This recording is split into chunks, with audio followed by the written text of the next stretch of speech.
When there is a birth of a baby, we all go together to visit maternity hospital to see the newborn baby. Now when we visit there, we ask questions like what is the eye color of the baby, what is the hair, ear and nose pattern of the baby, what is the skin color of the baby. Now when we discuss these characters, we are actually referring to a term called as phenotype. So what is a phenotype? The character which we see externally is called as phenotype. Now this phenotype is controlled by the genes which are present inside the nucleus. So this is called as genotype. So by now you must have understood we'll be talking about the basic terminologies in Mendelian genetics. Hi, I am Sanjay Lad. Welcome to Special Biotonic. In today's session we'll discuss about Mendelian genetics, basic terminologies. Students, so far we have discussed about two terms. One is phenotype and second is genotype. Now let us understand some more terms. Suppose Manas marries with Mansi. Manas is male, so he will have XY type of genotype. Mansi will have XX type of genotype. Manas produce sperm, suppose of X type. Mansi produce ovum of X type. During fertilization, male and female gamete unite to form zygote. So zygote formed is of XX type, that is female. We'll call her as Manosi. So here the daughter of Manas and Mansi is called as Manosi. Interesting. Now suppose Manosi marries with Mandar. So here Manosi is female XX type of genotype. Mandar is XY type. Suppose Manosi produces two types of ova but of same type containing X chromosome. Mandar produces two types of sperm. Sperm containing X chromosome, sperm containing Y chromosome. Now next step is fertilization. Now here fertilization is fusion of male and female gamete. So first type of zygote formed is XX type. Second is XY type, third is XX type and fourth is XY type. Now let us name these children. First is female Manali, second is male Rahul, third is female Swapnali and fourth is male Sachin. Now with this example let us understand some terms. First is P1. So here P1 is first parental generation. Here Manas and Mansi act as a first parental generation. Second is gametes. Now gametes are the haploid cells produced by the reproductive organs. In male the reproductive organs are testes to produce sperms.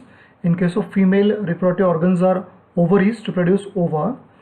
Fertilization is to fusion of male gamete with the female gamete to form diploid zygote. Now F1 is first filial generation. Here the daughter of Manas and Mansi is Manosi, so she is referred as F1. Now Manosi marries with Mandar, so that is P2, that is second parental generation. Now the children of Manosi and Mandar are referred as F2, that is second filial generation. So students, I hope you are understanding terms like P1, gametes, fertilization, F1 and F2. And so far we have discussed the terms like phenotype and genotype. Students, let us learn some more terms. Now here, suppose the character given is pure tall, it is represented by capital T, capital T.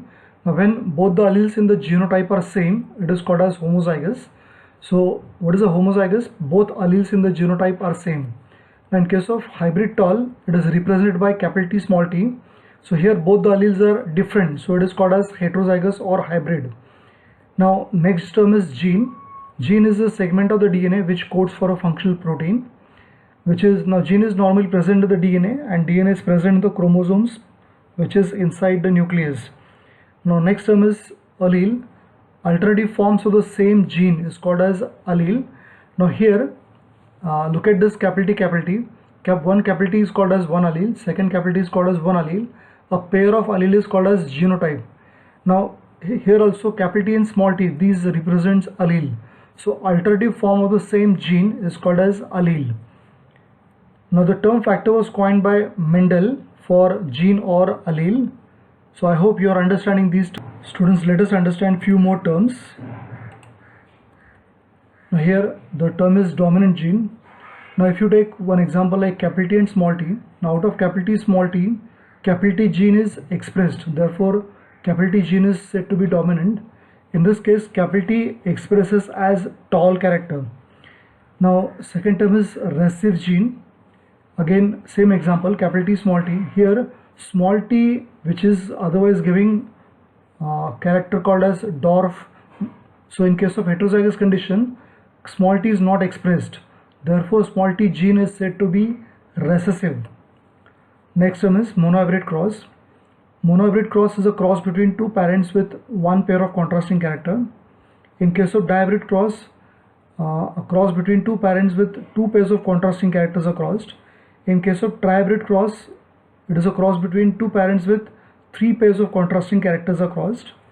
So students, I hope you are understanding all these terms. If you have any doubt regarding these terms, feel free to give your questions in the comment sections below. Please do share and like my videos. Please subscribe to the channel, and to see the previous videos, please see the description box below. Thank you.